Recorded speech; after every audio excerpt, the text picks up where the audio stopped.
3, 2, 1. Here we go!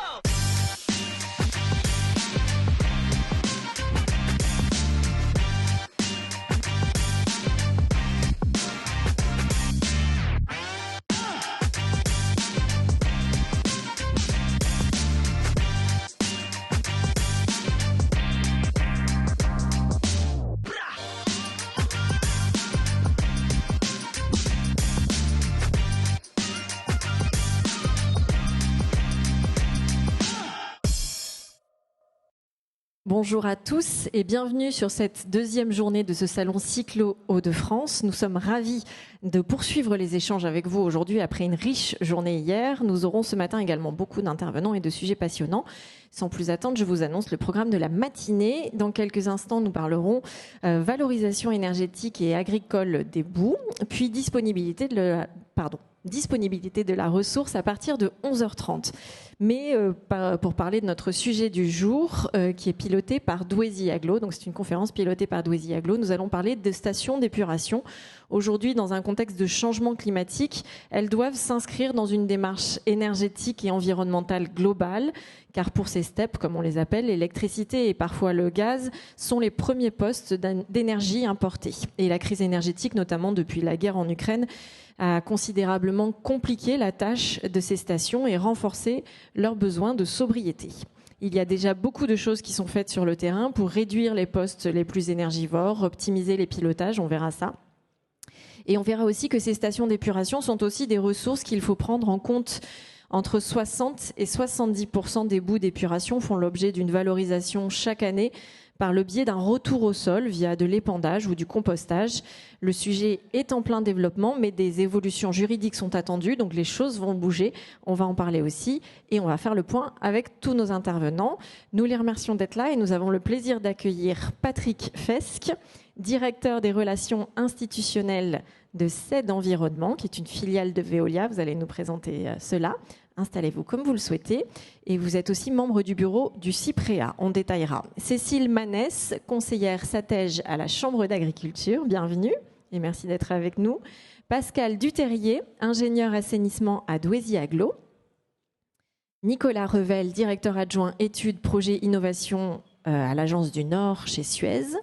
Benoît Moreau, ingénieur d'affaires biométhane chez GRDF. Cyril Janson, responsable du service assainissement à Douaisis Agglo.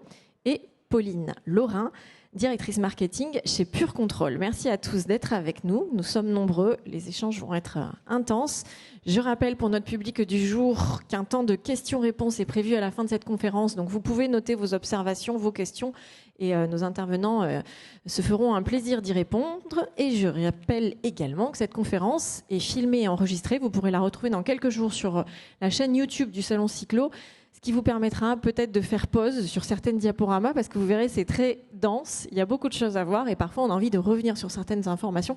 Donc vous pourrez faire ça dans quelques jours en ligne.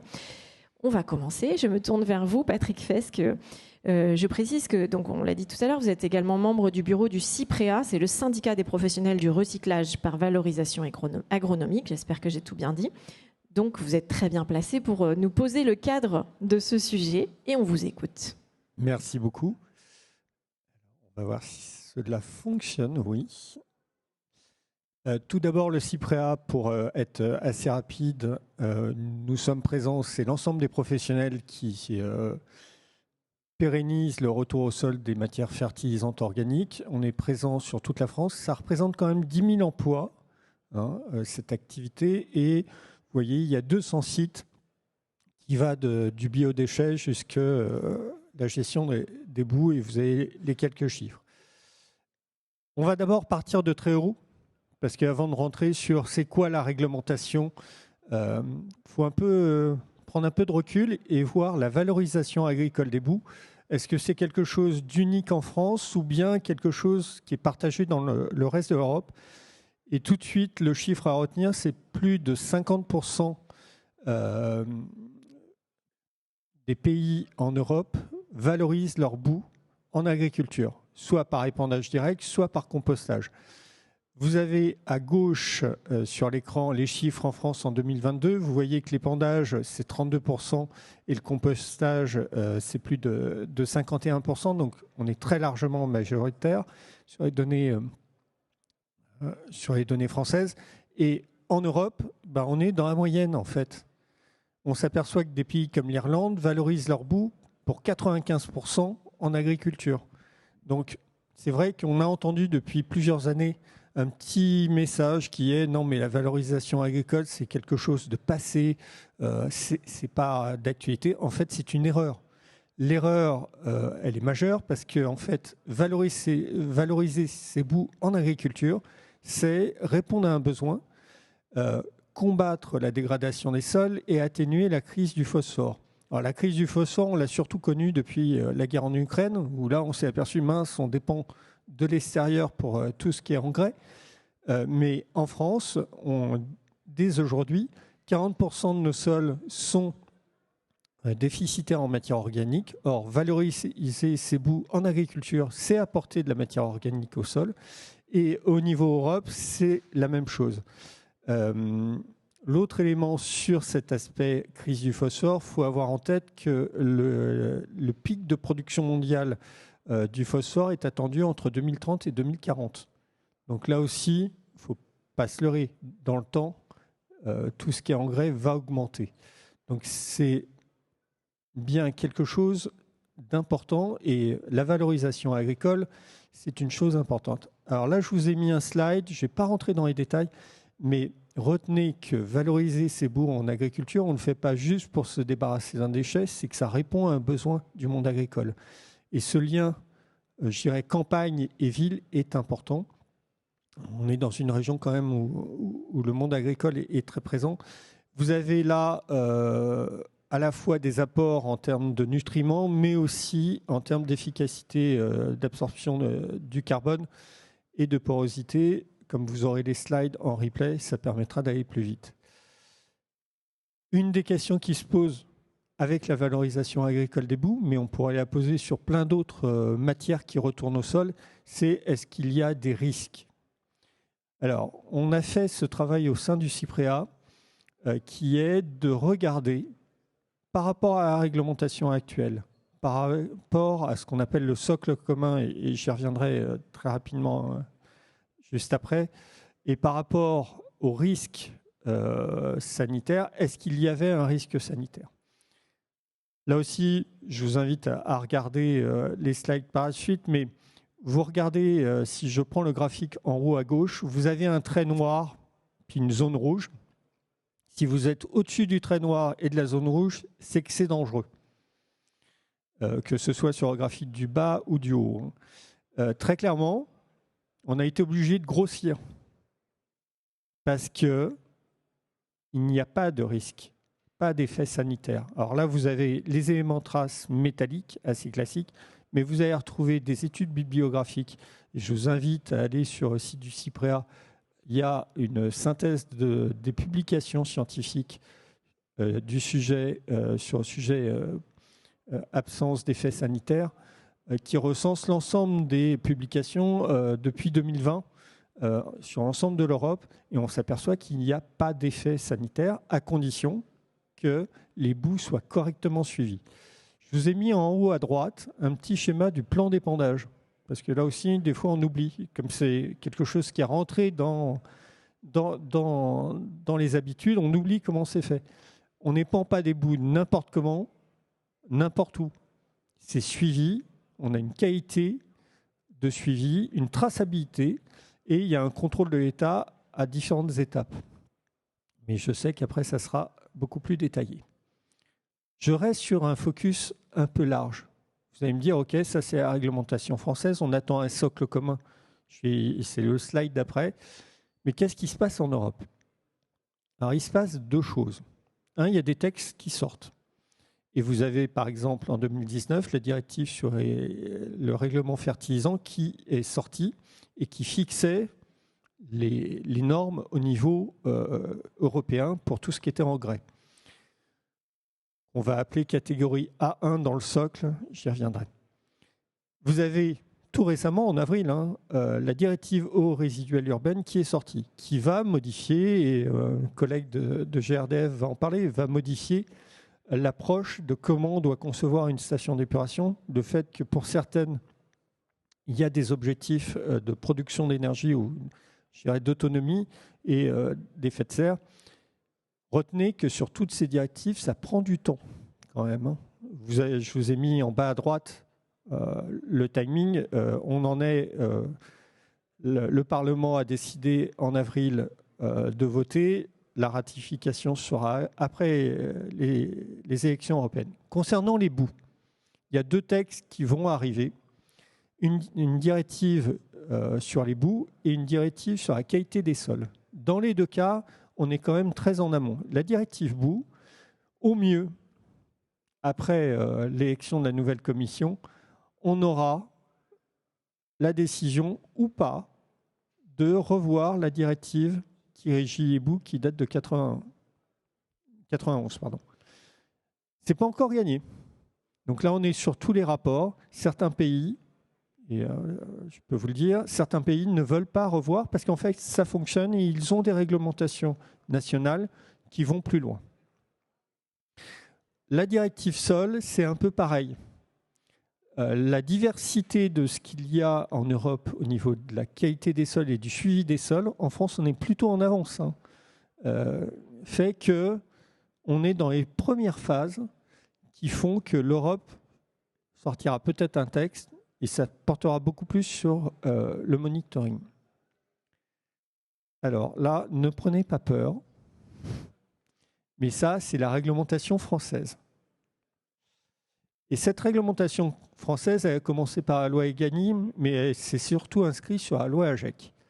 Et il y a une chose qui a été faite, et vous aurez accès sur le site de l'Assemblée nationale, c'était hier. La loi AGEC prévoyait de revoir à date régulière, donc on est en 2020, l'ensemble des articles qui avaient été votés, où est-ce qu'ils en étaient. Et dans la loi AGEC, il était prévu un texte global sur l'ensemble des matières qui retournent au sol et les réglementations qui s'y appliquent. C'est ce qu'on appelle le décret socle commun, qui est en fait plusieurs textes y référents. Alors pourquoi je vous parle de hier, c'est qu'hier, il y avait une mission d'information qui a rendu son rapport sur où est-ce qu'on en était. Alors vous n'avez rien loupé, il n'y a toujours pas de texte. On en est toujours à une consultation qui date de novembre, où le ministère de l'Agriculture a reçu la bagatelle de 400 contributions par rapport au texte qui avait été déposé. Mais qu'est-ce que dit cette mission parlementaire sur notamment la valorisation agricole des boues? Donc c'est la proposition 97, et je l'ai notée parce que comme elle était d'hier, je ne l'ai pas encore mémorisée. Elle dit très précisément « Afin d'assurer la valorisation des boues d'épuration introduire dans la loi une hiérarchie privilégiant le retour au sol par rapport à l'incinération. » Alors vous allez me dire, vous n'avez pas besoin d'une nouvelle loi, puisque hiérarchie du traitement des déchets, en principe, c'est noté. Mais on voit bien que l'incertitude réglementaire qu'on a depuis 2020, il va y avoir un texte, a fait que beaucoup de collectivités se posent la question, qu'est-ce que je dois faire? Là, il y a une réaffirmation de nos parlementaires de dire, c'est d'abord la valorisation agricole des boues, ensuite, on voit l'élimination. Alors, le socle commun, le fameux socle commun. Trois grandes catégories, et puis il y a une sous-catégorie qui est la catégorie B. La catégorie A1, vous allez être sur tout ce qui est produit. C'est ce qui correspond au règlement fertilisant, en fait. À partir de la catégorie A2, vous êtes sur des déchets qui peuvent, dans certains cas, devenir des produits, et dans d'autres cas, qui restent déchets. Donc, la catégorie A2, si je simplifie, c'est tout ce qui est compost. Et puis la catégorie B, c'est tout ce qui est soumis à plan d'épandage. Très clairement, aujourd'hui, je ne vais pas vous faire de scoop, je ne sais pas quelles sont les valeurs. Ce que je sais, c'est quelles ne seront pas les valeurs. À une époque, on parlait d'un cadmium A1, il n'y aura pas de cadmium A1. Le règlement fertilisant, et donc la catégorie A1 dans le socle commun, c'est déjà 2. Or, plus on est vers la catégorie A1 c'est-à-dire les produits, plus on va avoir des seuils et des flux, des seuils plutôt, très bas, parce que il faut limiter, je dirais, par le seuil les polluants, plus vous vous décalez vers la droite, plus le suivi va être important et plus on peut se permettre d'avoir des seuils un peu plus hauts, mais avec un meilleur contrôle et un contrôle des flux. C'est exactement ça. Donc je pense que pendant 4 ans, on s'est beaucoup fait peur en disant ça va être catastrophique. Maintenant, le texte, je vous ai dit, en novembre, on a eu un nouveau projet de texte, le 4e, 400 contributions. Il y avait quelques points un peu sensibles, typiquement les flux en cuivre, qui étaient tellement bas que c'était inapplicable. Donc, ces éléments-là vont être corrigés. Ça ne va pas rester en l'état, c'est inapplicable. Donc, ça va s'améliorer. Maintenant, sur le timing, on sait déjà qu'il y a 3 mois de temporisation qui est lié à la consultation de l'Europe. C'est un texte français qui devra être soumis quand même aux autres pays européens, puisqu'il couvre la partie, je dirais, produits catégorie A1. Il y a des produits qui viennent de l'étranger qui peuvent aussi être épandus en France. Donc voilà, il y a un petit contrôle. Une chose est claire, c'est qu'une boue qui ne répond pas aux critères de qualité sanitaire ou de qualité agronomique ne sera pas épandue, quel que soit son mode. Et c'est tout le travail qui doit être fait. Et la manière de rendre et de faire de la valorisation agricole, c'est aussi de remonter en amont, d'aller chercher les sources de pollution. Et ce travail, nous en France, on le connaît bien. La police des réseaux, elle n'est pas nouvelle en France. Il y a d'autres pays qui le découvrent. Je vais juste vous donner l'exemple de l'Allemagne. L'Allemagne, les industriels rejettent dans les réseaux des collectivités et c'est la station d'épuration de la collectivité qui traite l'ensemble des pollutions. Bien évidemment, si vous regardez les statistiques allemandes, vous êtes à 70-80% d'incinération. Leurs boues sont impropres à une valorisation agricole. Tout ça pourquoi ? Parce que c'est une démonstration de l'économie circulaire. Là, vous avez un beau schéma et on fait ça pourquoi ? Parce que ça permet de recycler, de faire des boucles courtes, mais aussi parce que ça participe à la souveraineté alimentaire. Alors, on ne va pas remplacer les engrais, ça c'est très clair. Mais par contre, on est un élément indispensable et on le voit régulièrement. Typiquement, l'année dernière, on ne pouvait pas répondre à la demande des agriculteurs, ce qui montre bien qu'il y a un intérêt en tant que tel. Est-ce que j'ai été dans les temps ? Vous êtes absolument parfaitement dans les temps. Merci beaucoup pour ce panorama très complet. Et on voit bien avec ça, vous revenez à la base, mais on voit bien l'intérêt de la valorisation des boues et la difficulté du contexte réglementaire. Mais on y reviendra, je pense, avec les autres intervenants. Cécile Manès, vous allez nous parler des missions du SATEG, qui est le service d'assistance technique à la gestion des épandages, qui dépend de la Chambre d'agriculture. On vous écoute et vous avez vous aussi la fameuse zapette. Bonjour, moi je suis Cécile Manès, je suis une conseillère au SATEG à la Chambre d'agriculture du Nord-Pas-de-Calais. Et voilà, je vais un peu revenir plus sur, déjà présenter ce qu'est le service et sur les épandages de boues urbaines dans la Somme, le Nord et le Pas-de-Calais. Vous allez comprendre pourquoi je n'ai pas les chiffres au niveau des Hauts-de-France. Donc, depuis une 40aine d'années maintenant, les chambres d'agriculture soutenues par l'Agence de l'eau Artois-Picardie travaillent sur le suivi et la connaissance. Donc, historiquement, c'était vraiment sur les boues de stations d'épuration urbaine.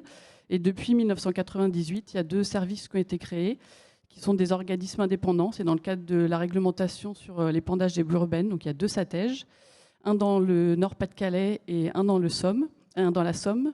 Donc, le but, c'est bien que ce soit des pôles d'expertise et de conseil à disposition des intervenants de la filière d'épandage. Donc, ça va des producteurs de matières organiques qui sont épandus jusqu'aux agriculteurs, avec un travail, avec un suivi maintenant sur les boues d'épuration, mais également les effluents industriels, les composts, les digestats de méthanisation. Donc l'émission du SATEJ, donc on a toute une partie un peu, on va dire, qui nous permet de travailler sur la donnée. Donc on centralise les données des épandages qu'il y a sur la région, notamment via le traitement des bilans agronomiques que peuvent réaliser les stations d'épuration ou les industriels. Donc, les administrations qui font les plans d'épandage nous demandent notre avis sur le plan d'épandage, sur les plans d'épandage. C'est-à-dire qu'on regarde donc à l'échelle où il y a le plan d'épandage s'il y a bien les possibilités de valoriser le produit à l'échelle des agriculteurs. Il y a les surfaces nécessaires, si au niveau de l'unité de la station d'épuration, il y a le stockage nécessaire, si tout permet de valoriser les boues dans des bonnes conditions. Et on réalise également certaines années des évaluations de filière, et on a une part aussi importante d'acquisition de références via des campagnes d'analyse et via des essais. Donc les derniers essais qu'on a pu réaliser, notamment, c'était sur les épandages de Digesta. Et avec tout ce travail-là, ça nous permet tous les ans de faire une synthèse annuelle des épandages qui sont faites en Nord-Pas-de-Calais et dans la Somme. Donc bien sûr, une grosse part aussi d'accompagnement technique, que ce soit auprès des producteurs ou des agriculteurs utilisateurs, et de la communication. La communication, on l'a fait à travers une newsletter donc, qui s'appelle Promag. Donc vous pouvez vous inscrire si vous voulez, vous tapez Promag Hauts-de-France. Vous arriverez normalement sur la page de la Chambre de Hauts-de-France où vous pourrez vous inscrire. Donc des communications très techniques, que ce soit sur les distances d'épandage à respecter, les effluents d'élevage, et des communications plus vraiment à destination du grand public, voilà, qui vont expliquer comment se déroule par exemple une enquête publique dans le cadre d'un épandage, qu'est-ce que sont les épandages et les problématiques qu'il peut y avoir d'odeur autour.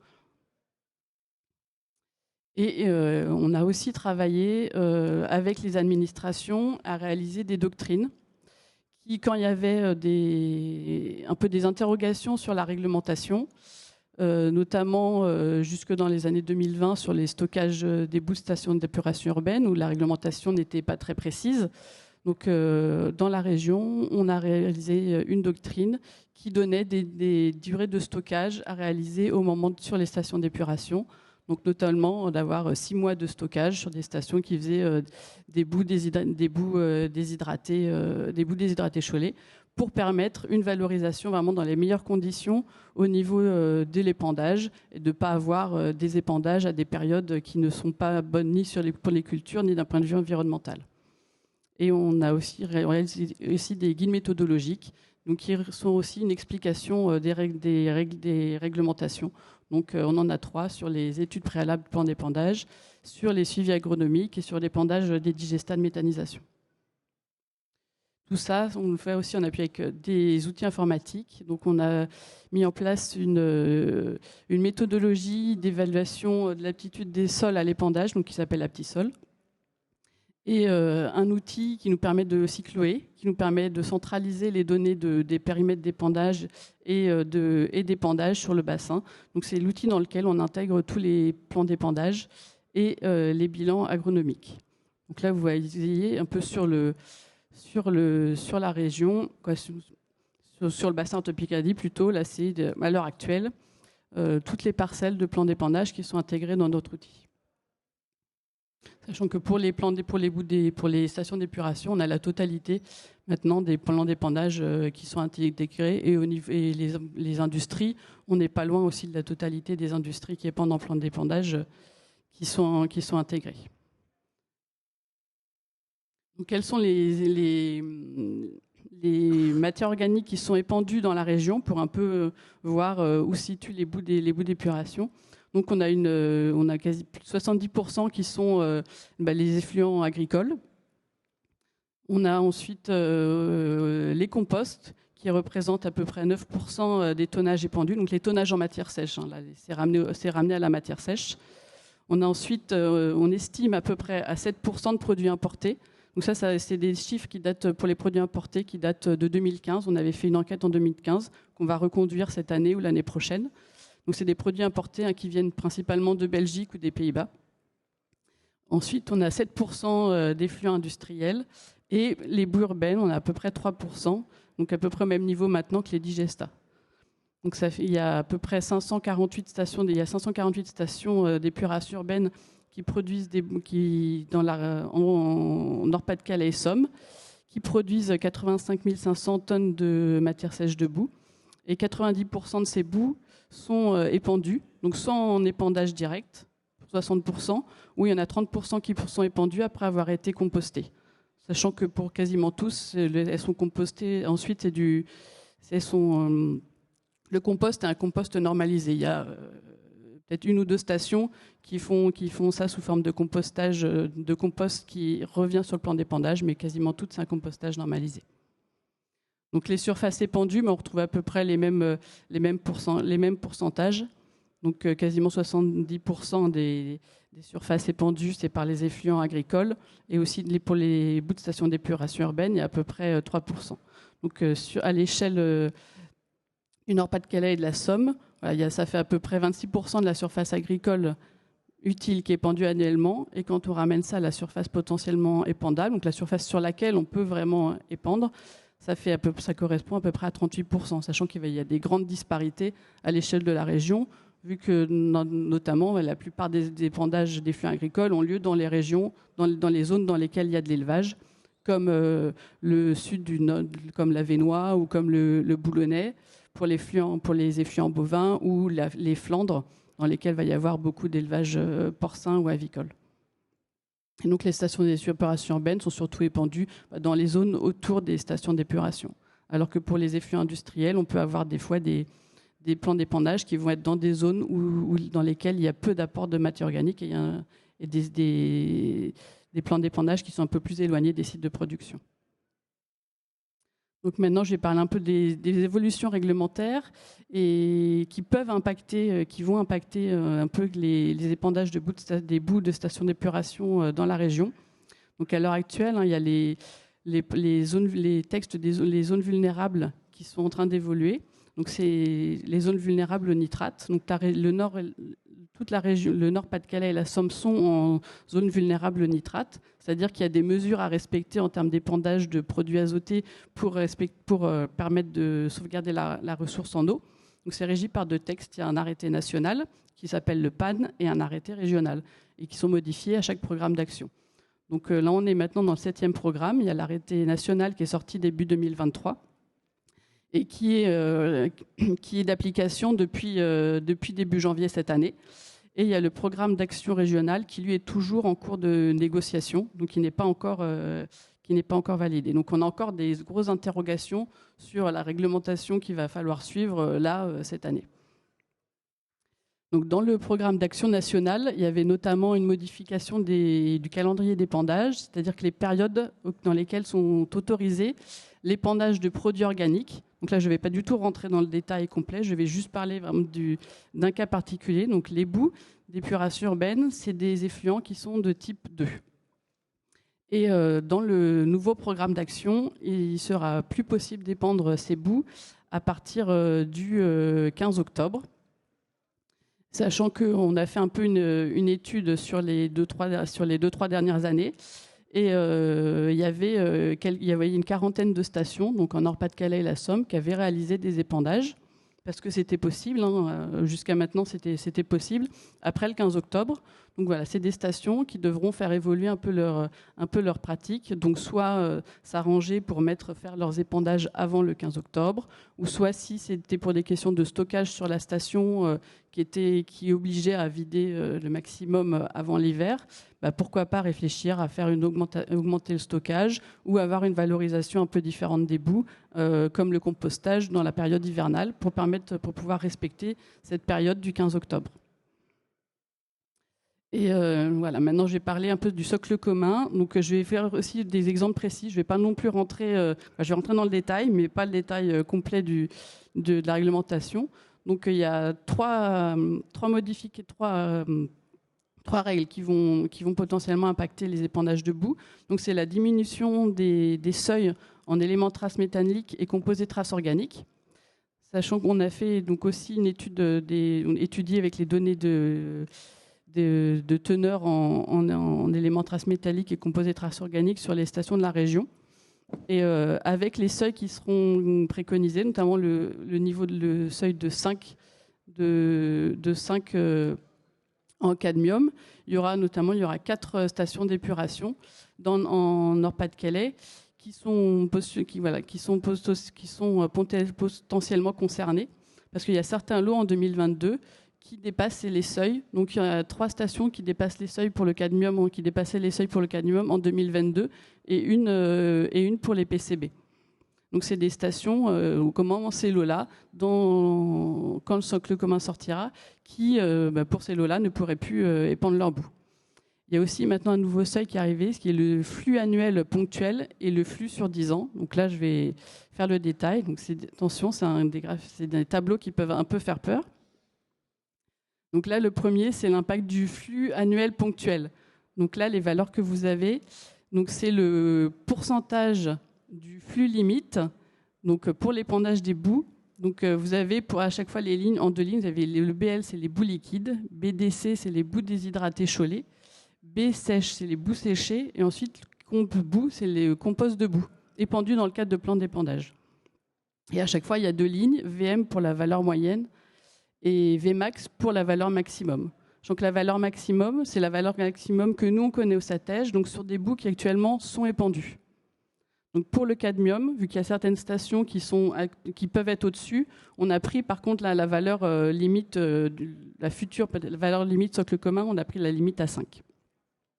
Et donc on peut voir, il faut regarder surtout les données qui sont en rouge. Quand il y a du rouge, ça veut dire que le flux limite avec les doses moyennes actuelles d'épandage serait dépassé. Donc on voit que pour les boues déshydratées chaulées, en prenant la valeur maximale, donc ce qui n'est pas un cas, les valeurs maximales, c'est sur les lots de boue, c'est pas sur le total. Là, on aurait des dépassements des limites sur le cadmium, sur le chrome et sur le cuivre. Sur des boues séchées, là, c'est dès les valeurs moyennes sur la valeur limite qu'il y aura, je parle au conditionnel, sur le cuivre, sur le cadmium de 2 ans, donc la valeur un peu rebaissée. Donc là, on aura déjà un dépassement du flux limite. Sur le cuivre, on pourrait atteindre la limite aussi. Et sur les compostes de boue, il pourrait y avoir aussi une limite. Donc sur le cadmium avec la valeur au bout de 2 ans ou sur le cuivre. Ça fait que ça va impacter certaines filières avec l'obligation notamment de diminuer les doses. Et on se pose notamment des questions si les valeurs restent telles quelles, sur les boues compostées qui sont épandues dans le cadre d'un plan d'épandage, est-ce qu'il y aura même un intérêt à les épandre à des doses très très faibles? Donc on se pose la question. Je vais être un petit peu embêtante sur le timing pour que tout le monde... je vous en prie, allez-y. Donc voilà, je vais passer rapidement la dernière diapo. Donc c'était sur le flux là, c'est le calcul sur le flux sur 10 ans, sachant que là, vous voyez le nombre d'apports possibles. Et donc, on voit encore ce que les limites pourraient être posées sur certaines boues déshydratées chaulées avec les limites sur les effluents sur le cadmium ou le cuivre. On pourrait descendre à 2 apports sur 10 ans, voire même un apport. Donc, ça peut avoir aussi derrière des répercussions en termes de dimensionnement de plan d'épandage. Donc là, voilà, la dernière diapo, c'est que les évolutions réglementaires, que ce soit socle commun ou la zone vulnérable, ça ne va pas remettre en cause la valorisation agricole des boues. Mais voilà, il y a quelques stations d'épuration qui vont devoir avoir une réflexion vis-à-vis soit de venir de leur boue, soit de la gestion de leur stockage, voire devoir augmenter leur périmètre d'épandage pour pouvoir diminuer leur dose et pouvoir continuer à épandre dans le cadre réglementaire. Merci beaucoup. Et on voit bien effectivement l'attente et l'incertitude qui pèsent sur vos filières en ce moment. On va continuer de zoomer avec vous, Pascal Duterrier et Nicolas Revel, puisqu'on va aller sur Douaisis Agglo et parler. Vous allez nous parler ensemble de ce qui est fait au niveau de la steppe de Douai. Je vous laisse commencer, Pascal Duterrier. Bonjour. On va évoquer donc le cas de la station d'épuration de Douai. Donc pas de secret en fait. On fait partie des 4 stations d'épuration qui ont été évoquées par Cécile Manès juste avant. Donc l'objet c'est de vous présenter un petit peu le cas, comment on valorise nos boues et quelles sont nos problématiques, comment on y réfléchit et quelles solutions on essaye de mettre en place pour pérenniser la valorisation agricole. Donc Douaisis Agglo, pour faire une petite présentation, est compétente en eau potable sur 8 communes de son territoire et en assainissement sur 26 communes. Et les services eau potable et assainissement donc, sont gérés via des contrats de DSP et des prestations de services. Et en assainissement, on est donc accompagné par Suez sur 2 contrats de DSP pour la collecte, donc toute la partie réseau, et pour le traitement, donc l'exploitation de nos stations d'épuration. Et on a une prestation de service de CED pour le suivi de l'épandage des boues. Donc, tout le relationnel avec les agriculteurs sur cette partie-là et le contrôle de la qualité agronomique. Ces 3 contrats arrivent à échéance en janvier 2025, donc très bientôt. Pour la compétence assainissement, donc elle a été prise en 2005 par la collectivité. On parle historiquement de 3 unités techniques sur le territoire qui correspondent en fait aux 3 syndicats qui existaient avant la prise de compétence. Et ces 3 unités techniques sont toutes les 3 différentes les unes des autres. La plus grosse est celle de Douai, donc qui comprend 8 communes, une station d'épuration sur Douai. Ces boues sont valorisées en épandage agricole.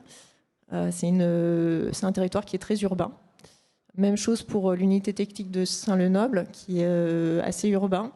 C'est 4 communes et une station d'épuration. Et les boues sont déshydratées, chaulées et valorisées en épandage agricole. Et la dernière unité technique, pour nous, c'est l'Arlesie, donc qui est un territoire très rural, avec 14 communes, 4 stations d'épuration, une lagune. Et donc le cas particulier, c'est que les boues des 4 stations d'épuration sont épaissis et transférés sur la station d'épuration de Douai pour être valorisés, traités et valorisés en épandage agricole. Le cas particulier de la station d'épuration de Douai qui nous intéresse aujourd'hui. Donc c'est une station d'épuration qui a été mise en service en 1993, donc qui est plus toute jeune, avec une capacité de 165 000 équivalents habitants, et qui est une station de boue activé faible charge. Sa particularité, c'est qu'on est aussi sur un territoire industriel. Donc les 2 plus gros industriels raccordés sur la station d'épuration représentent déjà 20% de la charge organique qui est traitée sur la station. La station reçoit aussi des apports extérieurs, donc des matières de vidange, des sables de curage, des graisses, des effluents tiers, qui sont des effluents industriels apportés par camion. Son plan d'épandage date de 2007 et concerne 36 agriculteurs pour une surface de près de 3000 hectares. En 2001, la collectivité a choisi de mettre en service un sécheur thermique. C'est un peu la Rolls-Royce de la valorisation agricole des boues, dont l'avantage en fait est de faciliter la logistique. On a moins de quantité de boue à stocker, moins de camions sur les routes, et donc c'est beaucoup plus facile de gérer la logistique d'épandage des boues. Mais en 2022, donc, la crise énergétique est passée par là. Et donc on voit la courbe du prix du gaz. Et puis notre sécheur thermique, qui avait une vingtaine d'années déjà, a commencé à vieillir. Donc il y avait de lourds travaux de renouvellement à réaliser. Et donc la collectivité, au vu des investissements et des coûts de fonctionnement, a décidé d'arrêter ce sécheur thermique. On a basculé donc d'une filière d'épandage de boue séchée à l'épandage de boue chaulée. On avait donc à l'époque fixé un objectif de 1/3 de boue chaulée épandue et 2/3 de boue compostée, parce qu'on ne savait pas trop comment se passerait la logistique de l'épandage et quelle serait l'adhésion des agriculteurs. En termes de quantité de boue épandue, sur 2015-2023, ça représente 2400 tonnes de matière sèche qui ont été produites par la station d'épuration. Ce qu'on voit sur le graphique, donc c'est en vert clair, sont les boues épandues. Donc la majorité des boues sont bien épandues en agriculture. Et ce qu'on peut noter de remarquable, c'est qu'en 2023, on avait un objectif de 1/3 de boue chaulée épandue. Et finalement, on a atteint 90%, parce qu'on a eu une très forte adhésion des agriculteurs. Et et un très bon travail de logistique de la part de Suez, l'exploitant des stations d'épuration, et de notre prestataire CED pour le suivi agronomique. Ce qu'on voit aussi sur ce graphique en rouge, donc ce sont des boues qui ont été envoyées en CET, donc des boues qui ont été polluées au cadmium. Donc, je vais développer un petit peu cette problématique-là. Donc le graphique que je vous présente là, c'est un graphique de suivi des éléments traces métalliques sur la station d'épuration de Douai. La problématique en fait de TM sur le territoire n'est pas nouvelle. Elle est connue depuis longtemps et donc elle est suivie de près sur la station d'épuration. Et donc on suit déjà depuis, on a l'historique en tout cas depuis 2004, de l'évolution du bruit de fond, notamment ici on voit le cadmium en bleu, le mercure en rouge et le zinc en vert. Ce qu'on peut voir, c'est qu'on a un bruit de fond, en cadmium notamment, qui est de l'ordre de 3 mg par kg de matière sèche, dans les boues activées, à mettre en perspective avec les évolutions du socle commun et les fameux 5 mg par kg de matière sèche, qui serait le seuil de conformité des boues. Et on a aussi eu les dernières années 2 pics de pollution, qui sont entourés en rouge ici, et qui ont nécessité donc l'envoi des boues en centre de traitement, d'enfouissement. Sur l'année 2022, ça a quand même représenté 1500 tonnes de boues Cholet qu'on a dû faire évacuer et enfouir. C'est quand même dommage. La troisième problématique sur ce sujet, c'est la réactivité en fait, face à ces pollutions, puisque les délais d'analyse sont de 2 à 3 semaines. Donc si on veut savoir quelle est la teneur en ETM dans nos boues et qui arrivent dans la station d'épuration, il faut 2 à 3 semaines pour avoir le résultat. Donc en cas de pollution ponctuelle, en fait, comme on les voit là, 2 à 3 semaines après la pollution, on arrive après la bataille et donc on n'a pas retrouvé l'origine de la pollution. Donc pas de pollueur connu, c'est difficile d'agir et de supprimer ce risque de pollution. Donc on travaille déjà depuis quelques années sur cette problématique. Et donc je vais laisser Nicolas qui travaille chez Suez et qui travaille avec nous sur ce sujet, vous présenter un petit peu les réflexions et les actions opérationnelles qu'on a pu mettre en place.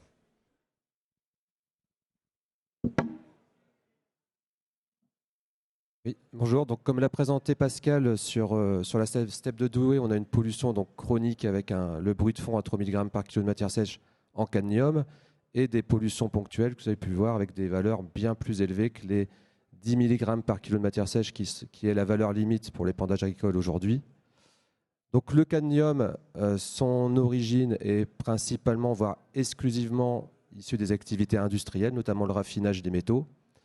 Et pour vous donner un ordre de grandeur, si on prend la production de boue journalière de la steppe de Douai, donc 7000 kg de matière sèche par jour, qu'on la multiplie avec les 10 mg par kg de matière sèche de cadmium, qui est la valeur limite pour l'épandage, et ben ça donne 70 grammes par jour. Ça veut dire qu'il faut qu'il y ait moins de 70 grammes par jour sur la station d'épuration de Douai, qui reçoit quand même 30 000 m3 par jour, pour que les boues ne soient pas polluées. Donc on parle bien de micropolluants, on ne cherche pas des tonnes de cadmium, mais plutôt quelques dizaines de grammes. Et si le socle commun annonce une valeur limite à 5 mg par kg de matière sèche de cadmium, je vous laisse faire le calcul, ça fait 35 grammes, donc ce qui est quand même très peu. Alors les origines possibles d'arrivée sur la station d'épuration, c'est soit par les réseaux de collecte, donc par les usagers, même si c'est très, très peu probable, parce que normalement les usagers n'utilisent pas ou en très, très, très petite quantité du cadmium. Les industriels, donc là la probabilité elle est forte parce qu'on sait que certains industriels utilisent du cadmium dans leur process. Et après, il peut y avoir des phénomènes de transfert par l'air, par le sol, par l'eau, sur des pollutions plus historiques ou à l'extérieur de Douai-Aglo. Ensuite, sur la station d'épuration de Douai, il y a les apports extérieurs par dépotage, donc des camions qui viennent sur la station. Donc on a les matières de vidange, les matières de curage, les graisses, les effluentières. Donc, matière de vidange, graisse, effluentière, c'est peu probable qu'il y ait des apports en cadmium. Pour les matières de curage, la probabilité est un peu plus forte, parce qu'on peut avoir des bassins, des fossés, des réseaux dans lesquels sont venus se déposer au cours du temps, sur plusieurs années, donc des sédiments et peut-être du cadmium. On vient curer ces ouvrages en une journée et les dépoter sur la station d'épuration. Donc c'est possible qu'il y ait comment dire, une source via ces matières de curage. Et ensuite, il y a les réactifs. On utilise du coagulant, du chloroférique sur la station d'épuration de Douai, et donc qui peut contenir aussi des éléments traces métalliques. Et donc, l'alerte en entrée de station d'épuration, l'alerte pollution. Alors, on peut observer visuellement en entrée de station, sur l'eau traitée, sur les boues activées, ou bien par rapport aux courbes des capteurs de mesure en continu. Mais ça, c'est plus vrai sur des pollutions organiques. C'est moins vrai sur les pollutions en éléments traces métalliques. Ensuite, on a les analyses qu'on réalise en entrée de station, en sortie de station et sur les boues, donc avec les délais qui sont assez longs, donc au minimum 15 jours, hein, donc pour avoir les résultats, et avec la chance finalement d'avoir un monitoring sur la steppe de Douai de plus de 20 ans sur les analyses de boue, sur les boues activées, sur les analyses de cadmium sur les boues activées. Et donc c'est vraiment ces analyses, ces résultats qui nous donnent l'alerte pollution. Alors, les actions qui sont déjà mises en place sur Douaisis-Aglo, donc soit par les services techniques de Douaisis-Aglo ou par l'exploitant Suez. Donc, le premier point, c'est le contrôle des réseaux de collecte. Donc, déjà, on a sectorisé en fait, le système d'assainissement en sous-bassin. Donc, vous pouvez le voir sur la cartographie. Et on a réalisé des prélèvements, donc soit sur les effluents sur les réseaux, sur les sédiments dans les réseaux. On a mis en place des capteurs passifs. Donc, ce sont les 3 photos que vous pouvez voir. Donc, une pelle à sédiments, un capteur passif et un préleveur automatique. Et donc ces campagnes ont été réalisées soit pour rechercher les pollutions donc, lors des événements de 2019 et de 2022, ou dans le cadre du diagnostic amont de RSDE, donc de la recherche de substances dangereuses dans l'eau, dans le sens où si une substance est jugée significative, et donc le cadmium est jugé significatif en entrée de station de Douai, on doit le rechercher sur le réseau en amont. Le deuxième point, ce sont les contrôles des industriels. Donc, il y a 79 industriels qui sont conventionnés. On réalise 12 bilans 24 heures par an sur les rejets des industriels. Et il y a aussi un technicien Douaisis-Aglo qui suit les autocontrôles des industriels. Donc, les industriels peuvent être amenés à mesurer leurs rejets, aussi des paramètres physico-chimiques. Donc, on surveille en fait qu'il n'y ait pas de dépassement ou d'anomalie. Le troisième point, c'est le contrôle des apports extérieurs. Donc, on échantillonne à chaque dépotage. Et aujourd'hui, on fait une analyse uniquement en cas de doute.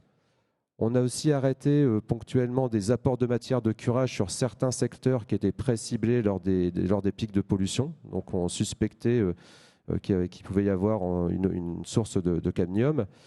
Et pour les réactifs, on utilise du chloroférique de qualité eau potable. Et donc, on élimine le risque d'apport d'éléments traces métalliques par les réactifs.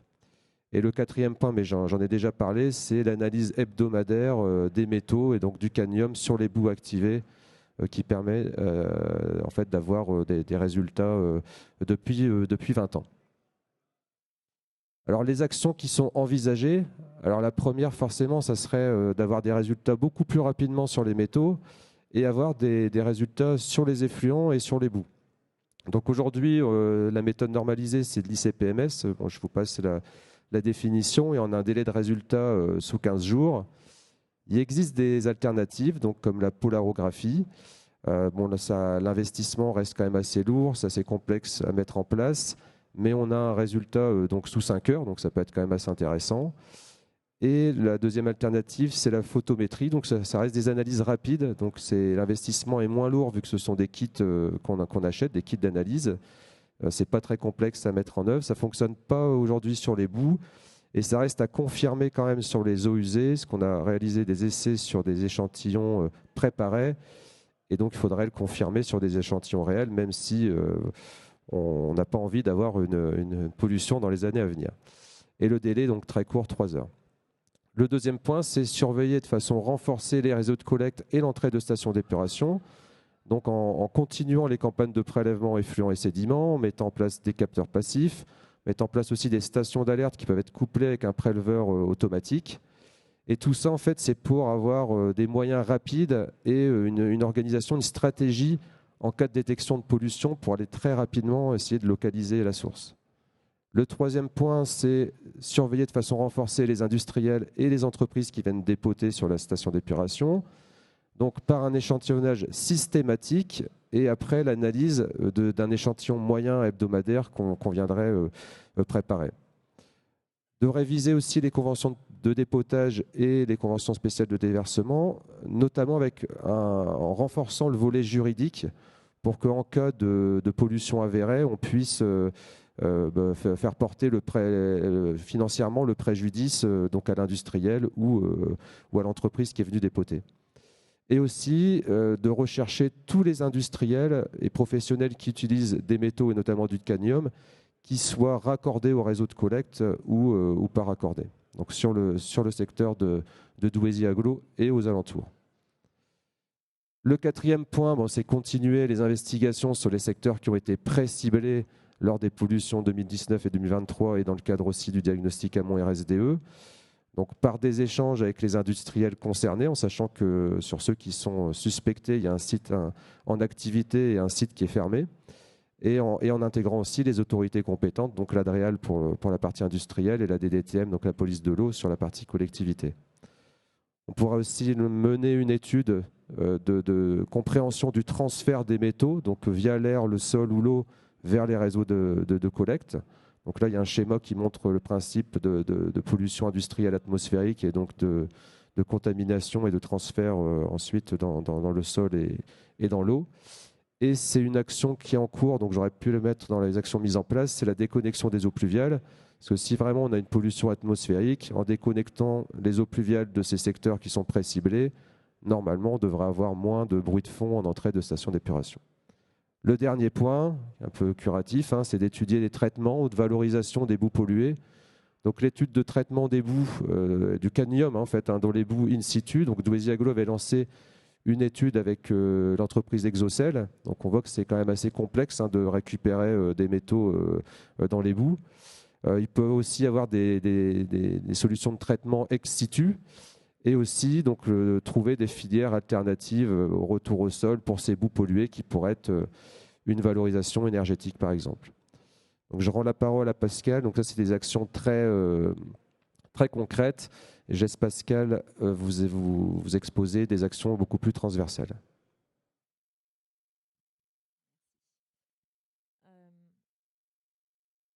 Donc, au-delà des actions très opérationnelles que Nicolas a présentées et puis qui sont réalisées à la fois par le délégataire, par Suez, mais aussi par la collectivité qui mène des grosses campagnes de recherche sur le réseau pour vraiment sectoriser notre réseau et identifier les secteurs qui sont vraiment les plus contributeurs. On a essayé de réfléchir à la façon de gérer le mieux cette problématique de métaux lourds. Et notre réflexion, elle nous a amené déjà dans un premier temps à vouloir responsabiliser notre délégataire dans le futur contrat DSP qui va démarrer en 2025. Donc ça nous a amené à faire le choix, notamment de regrouper la collecte, le traitement et le suivi agronomique dans un seul contrat, ce qui permet finalement au délégataire d'avoir la maîtrise de toute la filière, depuis le rejet des eaux usées jusqu'à l'épandage en agriculture. Et ce faisant, on lui fait supporter le coût de la pollution. Donc s'il y avait une pollution qui arrivait en station d'épuration et qui nous empêchait de faire de la valorisation agricole et qui nécessitait d'envoyer les boues en centre d'enfouissement, c'est le délégataire qui porterait le coût de cet enfouissement, alors que jusqu'à maintenant, c'est la collectivité qui finançait ce surcoût. On essaie du coup de cette façon aussi de challenger les grandes entreprises qui ont candidaté pour cette DSP pour qu'elle nous propose les solutions les plus efficaces et les plus innovantes. La deuxième réflexion, elle porte à beaucoup plus long terme et elle va se traduire dans une étude de schéma directeur qu'on doit lancer d'ici la fin de l'année et qui va nous amener en fait à repenser complètement notre filière boue. La station d'épuration de Douai, je l'ai dit au début, elle est un petit peu vieillissante, donc c'est l'occasion de la reconstruire peut-être et de repenser complètement la file eau et la file boue pour optimiser notre valorisation des boues. Mais on navigue un petit peu dans les incertitudes. Pour lancer cette étude, on a parlé des évolutions réglementaires, donc la nouvelle DRU, qu'est-ce qu'on va nous imposer en termes de valorisation énergétique, le socle commun, quels seront les seuils à respecter, est-ce qu'on va réussir à les tenir, et la maîtrise des pollutions, malgré toutes les investigations, toutes les actions qu'on peut mettre en place, dans quelle mesure est-ce qu'on va réussir à maîtriser la pollution qui arrive sur la station d'épuration et qui va se retrouver in fine dans les boues. Pour mener cette réflexion, pour l'instant, on en est au stade où on garde une ouverture totale sur toutes les possibilités de valorisation des boues. Donc on va regarder le compostage, on va regarder la méthanisation, on va peut-être, peut-être qu'il y aura toujours des boucholets. On investigue aussi l'incinération, parce que peut-être qu'il faudra que ce soit une option, mais ce n'est pas celle qui nous semble la plus vertueuse à ce stade. Et moi, ce que je me dis, c'est que peut-être aussi la filière du futur, ce sera quelque chose de modulable. Nous, on fait déjà du compostage et de l'épandage de boucholets. Donc peut-être qu'il faudra continuer avec du compostage, de l'épandage, de la méthanisation, avoir quelque chose, un mix en fait, qui nous permette d'être réactifs.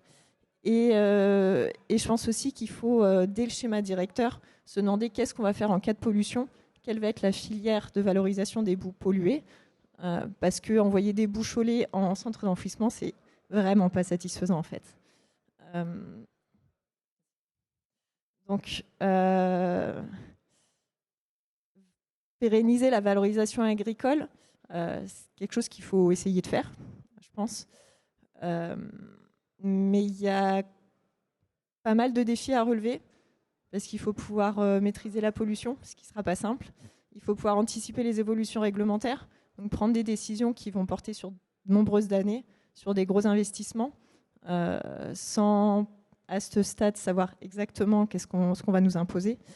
Et puis c'est aussi quelque chose qu'on ne pourra pas faire nous tout seuls en regardant notre station d'épuration, mais ça demande l'engagement finalement de nombreux acteurs, parce que c'est les rejets des usagers, les rejets des industriels, les services de l'État, les élus locaux aussi qui doivent œuvrer pour qu'on maîtrise la pollution qui arrive dans les réseaux.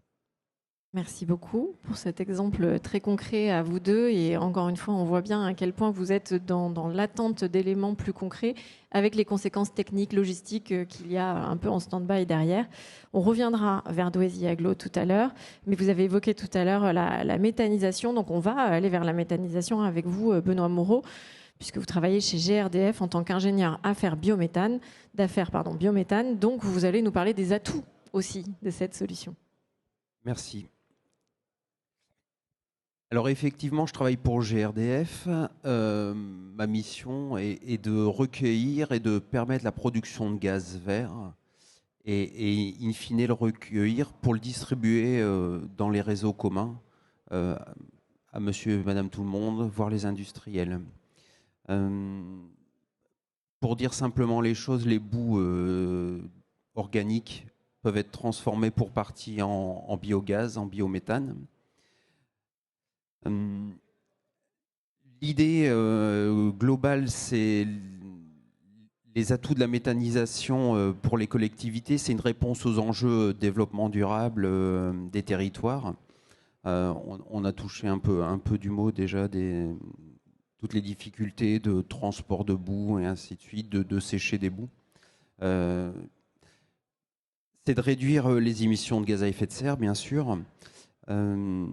Et puis aussi, une des missions, ce qu'on apporte aussi aux collectivités, nous, transporteurs de gaz et distributeurs, c'est de l'innovation pour demain. On pourrait parler de méthanation, de gazéification hydrothermale, mais on est déjà dans un monde futur, et la première étape reste la méthanisation qui est, on le verra par la suite, déjà bien présente. Un des gros impacts, et vous l'avez touché du doigt tout au long des premières minutes des interventions des uns et des autres, c'est la réduction des déchets. La méthanisation permet de réduire les volumes de boue jusqu'à 30%, ce qui n'est pas négligeable dès lors qu'on doit aller dans des filières d'élimination.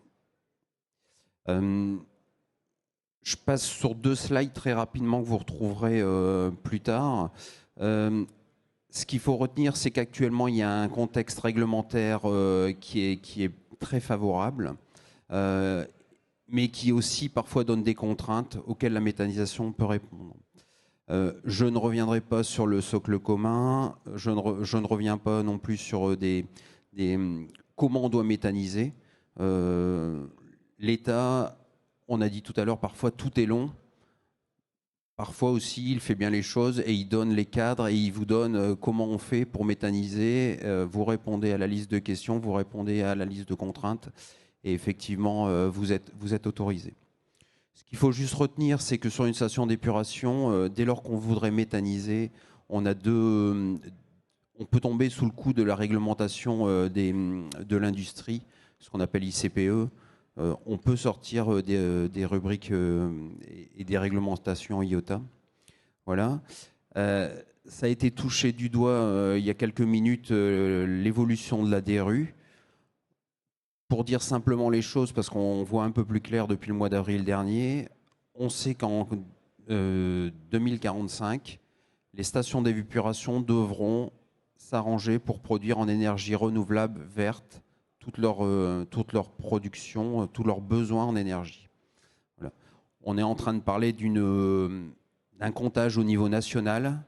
On parle des stations de plus de 10 000 équivalents habitants. Retenez qu'on additionne tous les besoins en énergie et on mettra en face comment on fait et quel volume on a produit en énergie verte en 2045, avec l'objectif voulu par l'Europe de tout produire en énergie verte, bien sûr. Dans les grosses opportunités, l'État a voulu donner de la lisibilité aux gens qui se lancent dans la méthanisation. Alors c'est vrai pour le monde agricole, c'est vrai pour ceux qui traitent du déchet organique, les collectivités qui traitent des déchets organiques, et c'est vrai également pour les stations d'épuration. Retenez simplement que l'État s'engage à racheter votre gaz pendant 15 ans à un prix fixe qui donne de la lisibilité pour payer vos investissements complémentaires. Et puis, il y a aussi les stations d'épuration, parce que ce n'est pas un sujet nouveau de méthaniser sur station d'épuration. Il y a aussi ce qu'on appelle des CPB. C'est l'obligation qui va être faite à tous les vendeurs de gaz, tous les fournisseurs, d'incorporer du gaz vert. Alors, pour être très concret et rentrer dans le vif, vous trouvez sur le tableau en bas les tarifs de vente de gaz en novembre 2023. Alors c'est actualisé par trimestre avec des formules de révision quand on produit des quantités de l'ordre de 40 à 100 normomètres cubes de gaz. Des normomètres cubes, c'est des mètres cubes de gaz tout simplement. Retenez, pour donner un ordre de grandeur, une station comme Douai pourrait produire une 50aine de mètres cubes de gaz par heure si elle mettait un méthaniseur par rapport à la matière sèche qu'elle a de présente sur sa station. L'ordre de prix de rachat, c'est 6 fois le prix du gaz actuel. Aujourd'hui, le tarif international, tout ce qui n'a pas été contractualisé dans les dernières années, si vous achetez à l'instant T, vous avez besoin de plus de gaz, vous allez le payer environ une trentaine d'euros du mégawattheure. Vous voyez qu'on dépasse allègrement les 150 normaux, donc on parle de 5 à 6 fois le prix. Alors, il faut aussi donner un peu de recul sur la filière. En station d'épuration, ce n'est pas nouveau de méthaniser. Dans les années 40, on méthanisait déjà. La difficulté a été de la valorisation du gaz. Donc, généralement, les stations utiliser leur propre biogaz. Puis l'État a permis des rachats sous forme d'électricité dans les années 2000, un petit peu avant 2010. Et puis l'injection dans nos réseaux de gaz a été effective en 2014. Il faut retenir qu'on est une filière relativement nouvelle, puisque avant 2011, certains produisaient du gaz mais n'avaient pas de capacité à le réinjecter dans les réseaux. Pour faire simple, aujourd'hui, en septembre 2023, 46 stations d'épuration injectaient du gaz dans nos réseaux. On est plutôt à 48 aujourd'hui. Et c'est pour un demi-térawattheure d'énergie par an. Vous retrouvez ici rapidement où sont les unités de méthanisation sur stations d'épuration de collectivité. les 46. Voilà. Et aujourd'hui, il y a 129 projets suivis par GRDF au national sur les stations d'épuration collective. Très simplement, vous êtes plus spécialiste que moi. Effectivement, on va aller récupérer des bouts sur la file eau. Mais ça peut être aussi des déchets qui viennent de l'extérieur. Ça peut être des graisses. Ça peut être, on a parlé tout à l'heure d'une station qui transférait ses bouts sur la plus grosse station de Douai. Ça peut être aussi ces bouts-là qui sont méthanisés. Pour faire simple, la méthanisation ne change rien a priori aux filières et aux exutoires. Quelqu'un qui, dans l'absolu, fait de la valorisation agricole peut le continuer. À un bémol près, c'est la concentration des éléments fertilisants et des éléments polluants.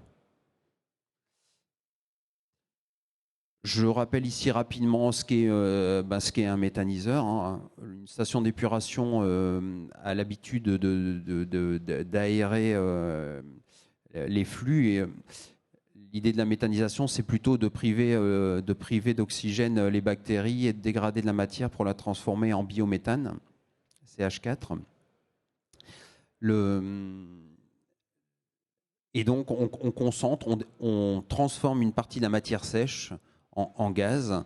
Et donc, les collectivités, in fine, ont moins de matière sèche à traiter, on vient de le dire, en épandage ou en incinération. Retenez qu'une tonne de matière sèche de boue donne 192 mètres cubes de méthane. Donc, c'est absolument pas négligeable.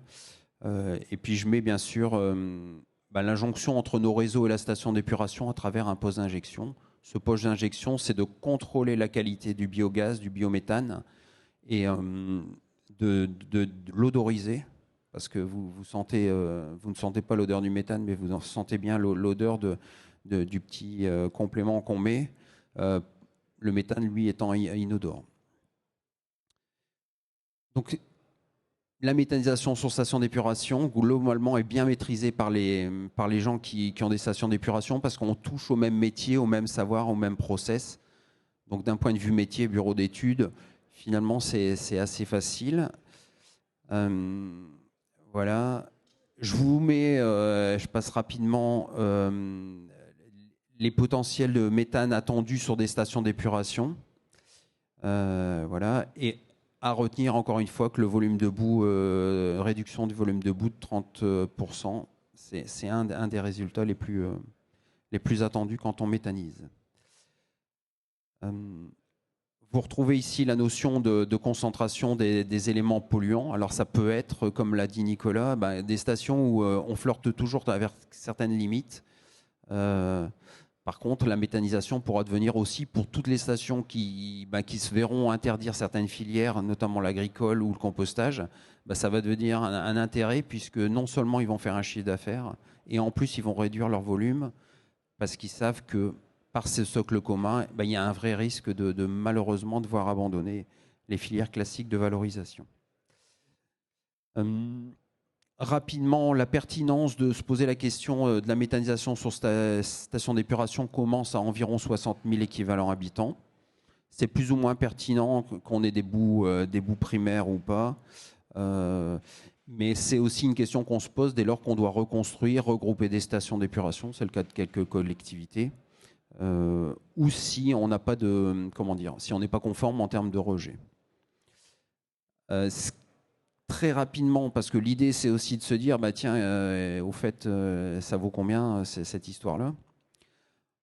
Je vais aller directement au fait. Si on compte une boue d'épuration qui va en compostage à peu près 70 € de la tonne brute, la réduction de volume permet, pour une station de 100 000 équivalents habitants, des réductions au titre du compostage de 175 000 à plus de 200 000 € au titre de la facture payée pour cette transformation en compostage. Je ne vous dis même pas, quand on doit les éliminer dans un incinérateur ou un CET, ce que ça représente.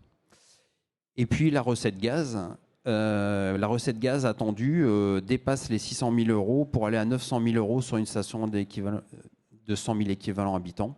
Ce qui fait que l'un dans l'autre, on est entre 800 000 et plus d'1 million d'euros par an de chiffre d'affaires ou de gains, garantie 15 ans, ce qui permet quand même pour les collectivités d'avoir de la lisibilité, puisque 15 ans, on est en train de parler de 15 millions d'euros. Alors, je vais être un petit peu J'avais embêtant. fini. Vous trouverez la liste des principales stations qui sont déjà équipées, voilà, sur toute la France. Pas beaucoup puis, dans le Nord, hein, vous nous disiez. Non, pour la raison très simple que en fait, c'est un des leviers qui a créé qui a incité des collectivités à méthaniser des boues, c'était la valorisation possible ou pas. En gros, ça a commencé par les gens qui avaient des boues polluées et les gens qui n'avaient pas de filière d'épandage, peut-être pas polluées, mais pas assez de surface. Donc forcément, c'est les pays du sud de la France. Et j'attire l'attention sur un document qui a été bien fait. Il y a eu un retour d'expérience qui a été publié en janvier dernier sur les 46 stations d'épuration par les collectivités. Ce document est vraiment bien fait. Il aborde tous les sujets, ICPE, tarifs, bureau d'études. Et on pourra le mettre et je finis par dire qu'on prépare à destination des collectivités une journée de formation en novembre avec l'AITF et le SNFPT pour sensibiliser encore tous les professionnels et mettre les gens en relation, puisque c'est aussi un de nos métiers chez GRDF de promouvoir ces gaz verts. On prend date le 14 novembre pour les gens qui sont intéressés, et vous avez bien mis en avant les atouts de cette perspective. Donc merci beaucoup, et nous venons vers vous, Pauline Lorrain et Cyril Janson. Merci de votre patience à nos côtés. Quand on est nombreux, c'est toujours les derniers un petit peu plus longs. On va revenir sur Douaisis Agglo. Vous avez un projet aussi à nous présenter. D'abord, Cyril Janson, posez-nous un petit peu le contexte et sur votre station d'épuration et du projet que vous voulez nous présenter.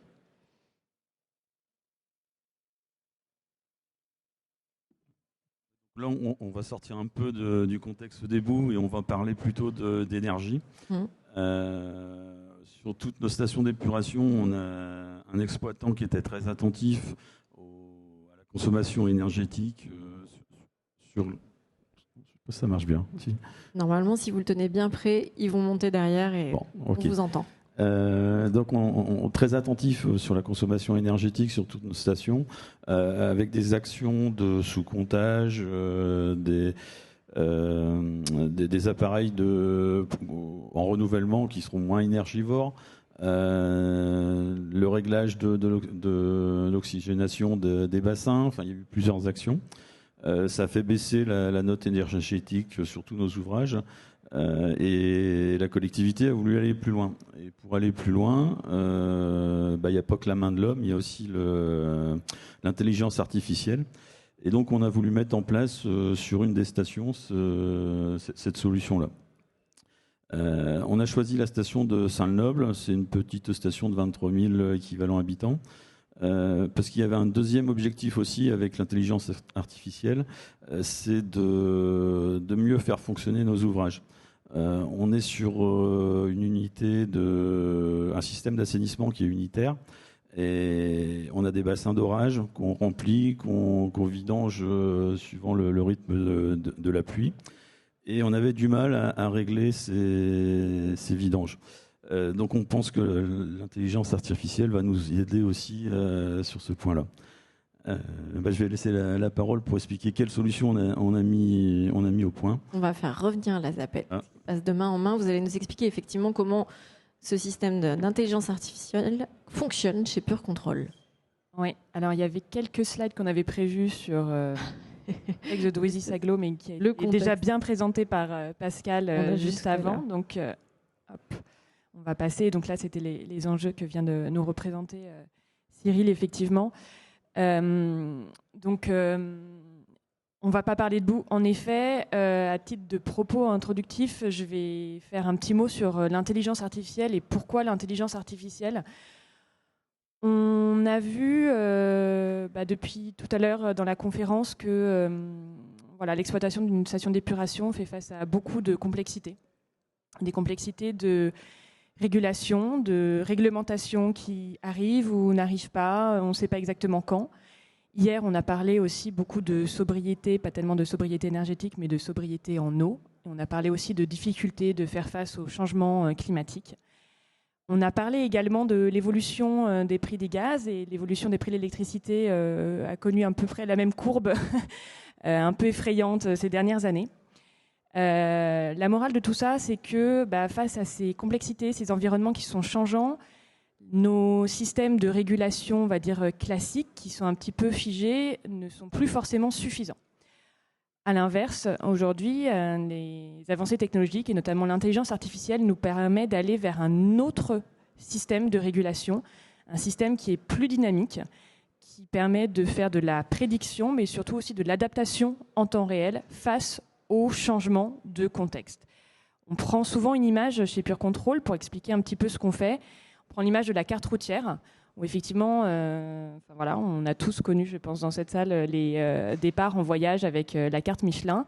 Et c'est vrai qu'aujourd'hui, on a plutôt tendance à utiliser Google Maps ou Waze, qui va nous proposer un itinéraire de façon réactive et en temps réel quand il y a un bouchon, des travaux sur une voirie, etc. C'est un peu schématisé, mais le principe qu'on souhaite mettre en place avec l'intelligence artificielle, c'est un petit peu le même. Et on considère effectivement que c'est une révolution nécessaire et que ça va devenir un impératif dans nos façons de travailler demain. Du coup, Pure Control est vraiment né de ce contexte-là et se donne du coup pour mission de développer des solutions qui utilisent l'intelligence artificielle pour venir vraiment piloter les installations de traitement des eaux, mais aussi des réseaux de distribution d'eau potable, et les piloter en temps réel grâce à une solution logicielle. On ne fait pas d'équipement, on est vraiment une solution logicielle qui vient, entre guillemets, donner une intelligence déportée sur des équipements existants. Donc l'intelligence, on la déporte dans le logiciel, et c'est le logiciel qui va envoyer des instructions aux équipements. L'intelligence, elle est vraiment dans le logiciel, et les équipements vont venir appliquer des scénarios qu'on aura définis, avec un objectif de piloter ces process vraiment en temps réel, avec une réactivité à la minute, et dans un objectif d'optimiser les consommations d'énergie, mais ça peut être aussi de réduire l'empreinte carbone. Je vais rentrer assez sommairement sur comment ça fonctionne. En fait, nous, notre logiciel, il va s'attacher à travailler sur des données existantes, des données de fonctionnement d'une station d'épuration sur la base de capteurs, de débit d'entrée, de sondes, redox, oxygène, de fonctionnement, de retour dommage des automates. Et nous, on va aussi prendre en compte des données qui sont externes, mais qui ont une influence soit sur le comportement de la station, soit sur ses coûts d'exploitation. Donc typiquement, les tarifs énergétiques, les conditions météo. On peut aussi venir interroger l'intensité carbone de l'électricité sur le réseau en temps réel. On peut venir aussi interroger, dans le cas de STEP qui sont équipés de sources d'énergie renouvelable, comme des panneaux solaires, on peut venir interroger à quel moment ces panneaux solaires vont produire de l'énergie pour activer les équipements à ce moment-là et maximiser l'autoconsommation. Grâce à ces informations, on crée ce qu'on appelle un jumeau numérique qui nous permet, en fait, avec nos algorithmes, de tester des scénarios de fonctionnement. On se dit, tiens, comment va fonctionner la STEP s'il y a telle condition météo, si les tarifs énergétiques montent, baissent, etc. Et ça nous permet de faire à la fois une supervision, donc on donne à voir nos scénarios de comportement et d'anticipation. On fait de l'analyse des équipements. Et surtout, ça nous permet de définir des scénarios de fonctionnement optimisés pour envoyer ensuite des commandes de régulation sur les équipements automates. En l'occurrence, aujourd'hui, on va parler surtout des aérateurs dans les bassins d'aération. Pourquoi ? Tout simplement parce que l'aération, c'est le principal poste de coût énergétique d'une station. Ça représente en moyenne 60% de la consommation énergétique sur les steppes. Tout ce principe de fonctionnement, comme je viens de l'expliquer, ça nous permet surtout trois choses. C'est de faire de l'anticipation, notamment de l'anticipation de l'évolution des paramètres physico-chimiques dans les steppes, notamment la charge en NH4. Cette anticipation, elle est nécessaire parce que c'est parce qu'on arrive à anticiper ce qui va se passer qu'on peut vraiment piloter, entre guillemets, en connaissance de cause et pas être dans un pilotage à vue.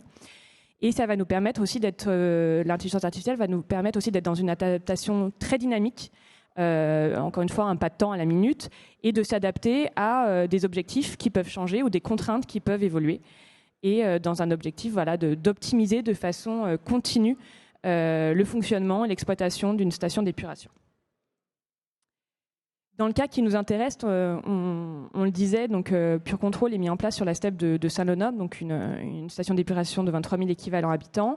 On va également le déployer sur 4 postes de relevage du réseau, avec des objectifs qui sont de stabiliser la qualité de rejet, donc avoir une exploitation qui est plus lissée, mais aussi de réduire les risques de débordement d'eau usée dans le milieu naturel dans le cadre du pilotage des postes de relevage, et bien sûr d'avoir un impact sur la réduction des coûts énergétiques et l'empreinte carbone qui est directement liée.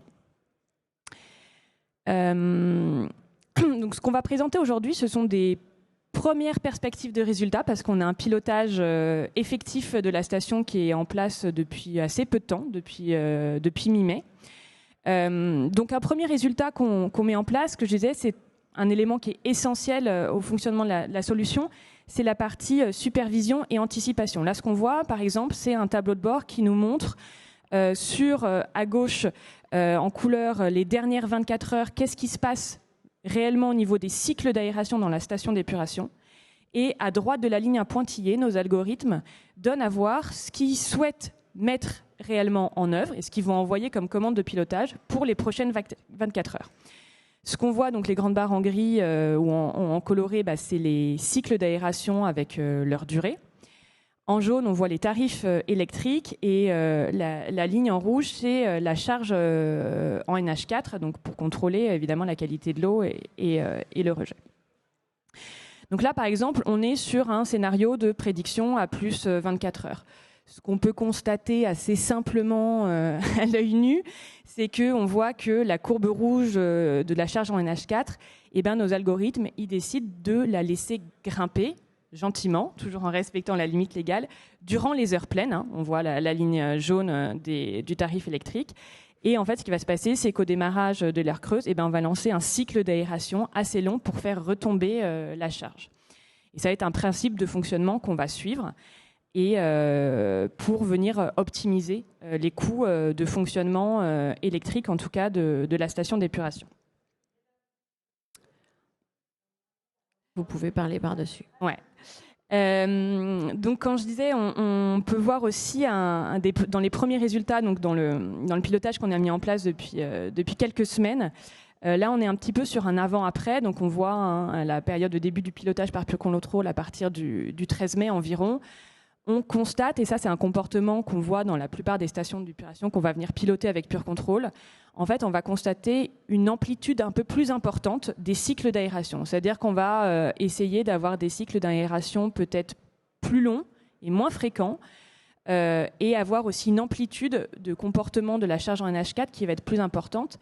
Mais ce qu'il faut savoir encore une fois, c'est que comme on a cette anticipation de comportement, qu'on est en permanence en train de l'évaluer, de la réévaluer, enfin nos algorithmes, ils remettent en question les scénarios de fonctionnement quasiment toutes les minutes. Donc on est toujours en train de reconfirmer ce qu'on met en œuvre. Et même par rapport à ce qu'on applique en consigne en temps réel, on peut avoir des décalages par rapport à ce qu'on a prévu, ce qui nous permet parfois de gagner des pas de temps peut-être de 5 minutes sur un cycle d'aération. Et je donne souvent cet exemple parce que gagner 5 minutes de temps sur un cycle d'aération, sur une régulation, une exploitation humaine, si je puis dire, c'est très très très difficile à atteindre. Et c'est quelque chose qu'on peut se permettre uniquement grâce à un outil supplémentaire d'aide par l'intelligence artificielle. Sauf que 5 minutes de temps sur un cycle, quand on le fait 5 fois par jour, 360 jours par an, c'est fini par avoir un impact certain sur la facture. Donc, pour venir souligner ce que je disais à l'instant, on a fait une petite comparaison sur des périodes de 5 jours d'affilée, donc sur une période de 5 jours qui a été fait plutôt en fin du mois précédent et là au mois de mai pendant un pilotage Pure Control. Donc ce qu'on observe, c'est qu'on avait des moyennes de fonctionnement des aérateurs de 40 heures par jour à peu près. Et on arrive à atteindre 36 heures par jour. Donc on arrive déjà à gagner 10% sur le temps de fonctionnement des aérateurs. Voilà, encore une fois, c'est des résultats qui vont se conforter et qui vont être à valider dans le temps après plusieurs mois de pilotage. Donc ça, c'est un premier levier, c'est déjà de faire baisser le temps de fonctionnement des aérateurs et donc d'autant la dépense de kilowattheure sur la steppe. Le deuxième levier, ça va être évidemment ce que je disais, d'optimiser le fonctionnement sur les heures pleines, heures creuses. Et donc là, en cohérence avec le graphique qu'on a vu aussi précédemment, ce qu'on voit, c'est que par rapport à la mise en place du pilotage, on se permet, en connaissance de cause encore une fois, de faire varier et de faire un petit peu augmenter la charge en NH4 durant les heures pleines, parce qu'on sait qu'on va avoir des heures creuses qui arrivent juste après, qui vont nous permettre d'avoir des cycles d'aération plus importants et de faire retomber la charge pour respecter la norme de rejet global qui est la ligne noire au-dessus. Donc là, ça nous permet d'avoir un bilan sur le ratio de fonctionnement sur les heures pleines versus les heures creuses. Alors là vraiment c'est pas toujours comme ça, mais là c'était quand même très très beau sur les premiers jours de pilotage. Sur des périodes d'analyse qui sont plus longues, la différence est pas aussi nette, mais ce qu'il faut savoir, c'est que en tout cas cette optimisation heure pleine heure creuse, elle est toujours possible à condition que le respect de la norme de rejet et donc de la qualité, qui est l'objectif numéro 1, soit respecté. Ça, c'est de toute façon, nos algorithmes, on leur donne des objectifs. L'objectif numéro 1, c'est la qualité. Ensuite, seulement, ils peuvent jouer dans un cadre d'optimisation. Et donc, encore une fois, on a repris les mêmes périodes d'analyse d'une semaine complète de fonctionnement avant la mise en œuvre de Pure Control et depuis la mise en place. Ça nous a permis d'observer qu'on a réussi à réduire de quasiment 20% le temps de fonctionnement des aérateurs sur les heures pleines. Donc on a augmenté un petit peu le temps de fonctionnement sur les heures creuses. Et comme on a aussi baissé le temps de fonctionnement global, et ben on a une somme aussi qui est inférieure.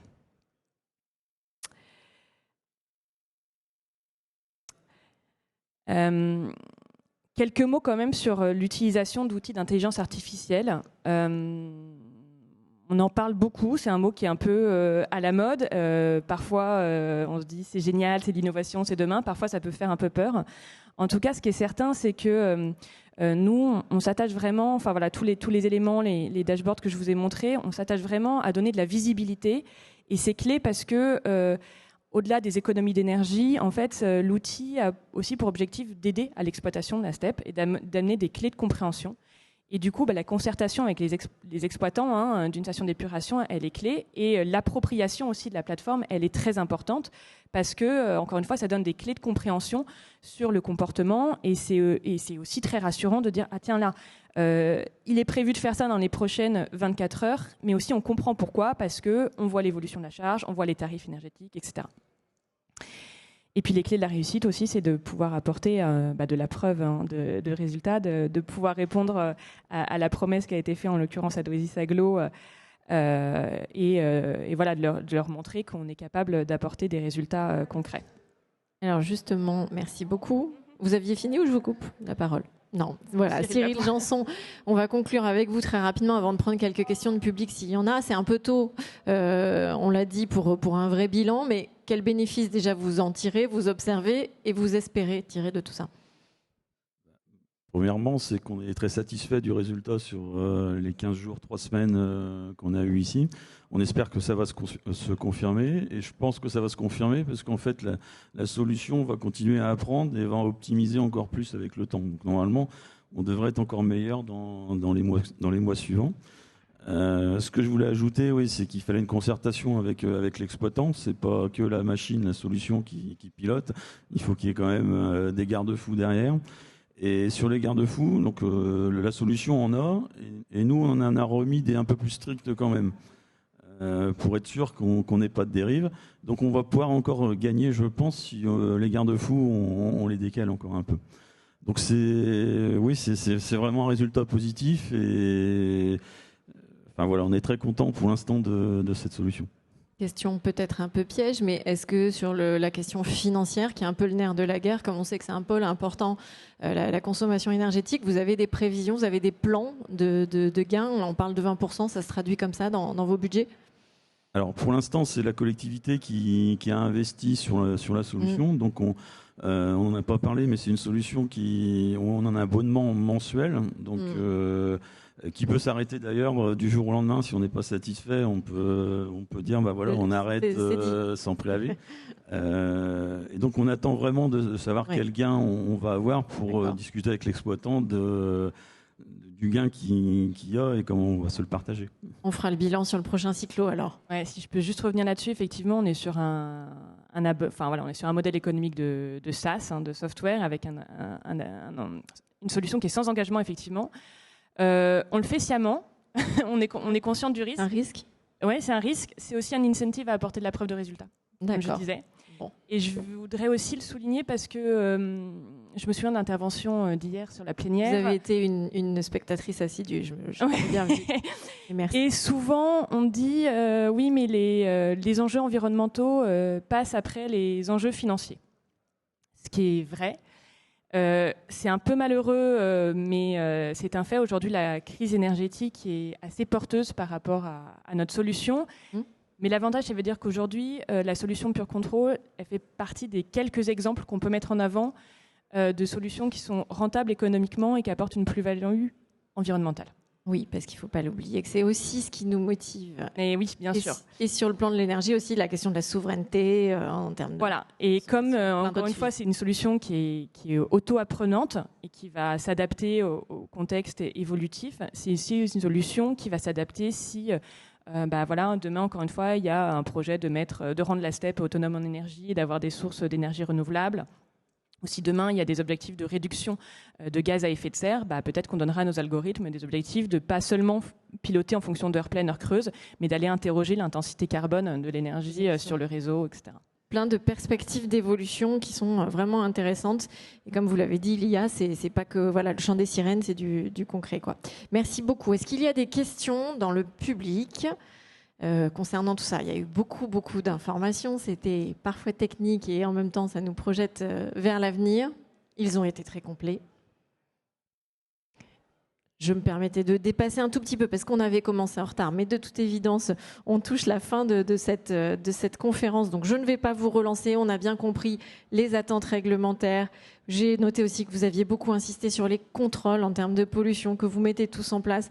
Et on voit bien que vous essayez de garantir et de faire en sorte qu'il n'y ait pas de discrédit sur ces filières-là. Et c'est l'occasion via ces conférences. Donc, merci beaucoup à vous tous. Les échanges se poursuivent sur le salon. Et merci au public de nous avoir écoutés patiemment pendant 1h30. On vous laisse une petite demi-heure de pause et on se retrouve à 11h30 pour parler du sujet un peu central de tout ce qu'on a évoqué sur ces 2 jours, qui est celui de la disponibilité de la ressource en eau. On compte sur vous. Merci. 3, 2, 1.